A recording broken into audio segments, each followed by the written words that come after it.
more closely at Matthew. Matthew's big point is to establish some credentials for Jesus as being more than a righteous man. He wants him to be in the Davidic line, a descendant of David. And so his gospel begins with all those wondrous begats. Abraham begat this and begat that and begat that, and he goes on and on. Probably nobody ever actually reads them. It's actually interesting when you do read them, and you might wonder, where does a writer, who goes by the name of Matthew, derive a genealogy going back more than 1,000 years? Some of you perhaps are into ancestry, tracing your own family roots. I bet you would be really pleased if you could get back 5 or 6 generations. Is there anybody here who can trace their ancestry to the Norman Conquest? And yet we have had, 300 years of literacy, and we had modern technologies to help us. We are asked to believe that Matthew had access to more than 1,000 years of Jesus' genealogy. Now, it isn't as difficult as all that, because actually the first chunk Matthew copies from the book of Chronicles, that's the ancestry of Abraham through to David. It's all there. It's identical. Of course, you might ask yourself, well, how did the guy who wrote Chronicles have the foggiest idea either? It's a long ancestry. It's at a time when, for example, there's a great gap imposed by the exile of the Jews, by the various problems that occurred in terms of keeping records. But in any event, we are not trying to trace kings. We are trying to trace the ancestry of a humble carpenter. So the chances of that existing, a great family heirloom side of the shed or something, is just vanishingly small. It couldn't have occurred. It's not true. So this ancestry that Matthew invented is partly borrowed and partly dreamed up. In actual fact, if you compare the two lists, you'll know that he actually left out several kings. He left out several kings because it didn't fit his scheme of things. The scheme of things that there'd be 3 sets of 14 to give 42 generations. Why? Because it was a magical number. In terms of gematria, it spells out the name of David. So it was magic numbers, and he therefore took liberties with the genealogy to arrive at where he wanted to get. And where he wanted to get was, and he was the father of Joseph, the husband of Mary. One addition then, you could say that Matthew adds to his story of Jesus is this genealogy. Now, in order to create a God, you have to have other wondrous things happening. A standard formula is, of course, to have something celestial mark the event. And so Matthew, bless him, identifies a star. And a star marks this occasion, a star that, although well-motivated astronomers speculate, they try to find the particular constellation which might have given such a way. But I ask you really, and you don't have to be terribly sceptical, a star that can identify a particular house or dwelling? You have difficulty with a helicopter. It is tall order. It's amazing how many people just will accept that without a blush. The star, but does the star even lead these wise men to Bethlehem? He seems to go wrong because he leads them straight to Jerusalem and to Herod. And they have to ask him, well, what's in your storybooks about a Messiah? And they say, oh, you want to go down there another, 20 miles. And the story, of course, is patently fraudulent because if Herod was onto them, why didn't he send some of his guards with them? Why does he not suss that out straight away? We have the story of the wise men, or at least, let's get it correct, story of the Magi. We know in later developments they've become kings, but the Gospels don't say they were kings, they were Magi. Now, it's an interesting choice because elsewhere in the Bible there's a condemnation of astrologers. It's a dark art. So they're making an exception there. The Magi are actually shorthand for the priests of Mithras. That choice on the part of Matthew wasn't incidental. One of the rival creeds that Christianity was rubbing against was Mithraism. And the priests, the Magi, were one way of referring to the priests of Mithras, Persian religion, imported into the Roman Empire by the troops of Pompey the Great in 1st century BC. It was a growing, popular religion. And it had many of the characteristics that Christianity subsequently had. So, in the same way that Matthew is trying to build up his case, he's also obviously taking pot shots at the competition. He does it a lot, of course, with reference to John the Baptist.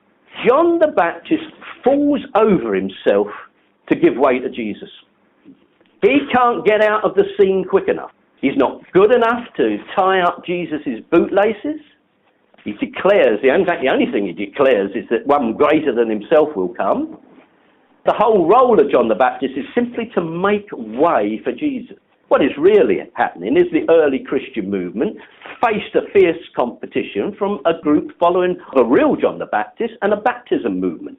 And another pot shot they took at their competition was to simply write it into their Gospels, giving him a negative and a minor role. It's old hat in terms of the assimilation of rival gods. But your God defeated your enemy's God. You made him a subordinate God to your God. So the Baptists are made subordinate. The Mithraists are made subordinate. So we begin to understand why in the mid-years of the 2nd century, Matthew is putting together such a story. Let's move on to Luke's Gospel, seeing how Matthew has set the tone for what we have to do. Now, Luke is obviously doing more or less the same job, but he does it in a very different fashion. He also has a genealogy for Jesus. It's just that it's very different from the one that Matthew has. The church has had a battle with that one almost from the beginning, and they've had a very slick answer that you'll get from every Jehovah's Witness on the doorstep, and every other Christian who has to defend that position. Well, of course, it's Mary's genealogy. That's the way they get out of that one. So even though it doesn't say that, they say you have to understand the nature of the culture and blah, blah, blah. So we've got two genealogies. They go back to different sons of David. On one side, it's traced back to Solomon. On the other side, it's traced back to Nathan, another son of David. Got the same problems of having any 1,000-year genealogy that you would have in a pre-literate society. If you knew who your father was, you'd probably go in somewhere. So it's following the footsteps of Matthew, but in slightly different form. Now, he also has to have signs and wonders. Signs and wonders for Luke are, of course, the heavenly host of angels who decide to go and sing to a bunch of shepherds who are guarding their flocks at night, which is an interesting point as to what time of year it was. So we've got the heavenly host of angels, but what we don't have is the star. That star was so wondrous and bright that Luke never noticed it. We have in Luke a different story. His Holy Family, they live in Nazareth, and they have to go to Bethlehem to fulfill the prophecy. And the prophecy is a slight distortion from an earlier book of the Old Testament, where it's anticipated that a future king of Israel will come from Bethlehem. Whether it refers to the tribe of that name or the village, debatable. But Luke has to somehow find a way of getting the story into Bethlehem. So he comes up with a great wheeze, the census. Census that was unknown to Matthew, but Luke knows all about the census. The census was ordered by Augustus Caesar for all the world. At which point you have to throw up your hands and think, my God, don't think that can be, strictly speaking, true. Could you move the whole of the empire back to its ancestral roots? And what ancestral roots? Where do your ancestors come from? Depending on each millennium. When do you actually think, oh, I've got back to the root now? Well, that is the implication for why Joseph has to go off to Bethlehem 1,000 years earlier. A distant relation of his lived there. Well, unlikely. But what is this census all about then? As chance would have it, we do have a census recorded in a non-biblical source, in the histories of Josephus.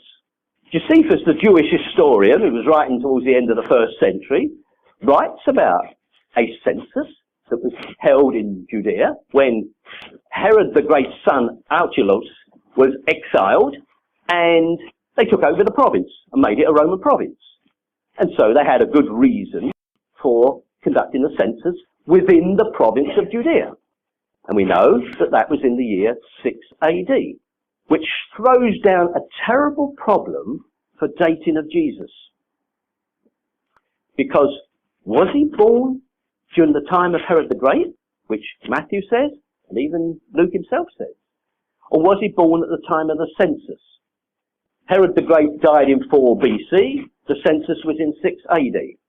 So we've got a 10-year difference there to worry about. Christians don't worry about it. They're not too concerned about that. And they even audaciously start to suggest, well, there were 2 censuses. You know, one during the time of Herod the Great and another later on. There's no end to the wriggling that goes on to keep the story in the storybook. Okay, so we have the census. We have the holy couple traipsing off to Bethlehem. And in actual fact, another difference from Matthew, in Matthew, after the baby's born, of course, they have to escape the fury of Herod, who is about to massacre the innocents, so they go down to Egypt. Luke knows nothing about that. Luke has the happy couple going to the temple for a blessing.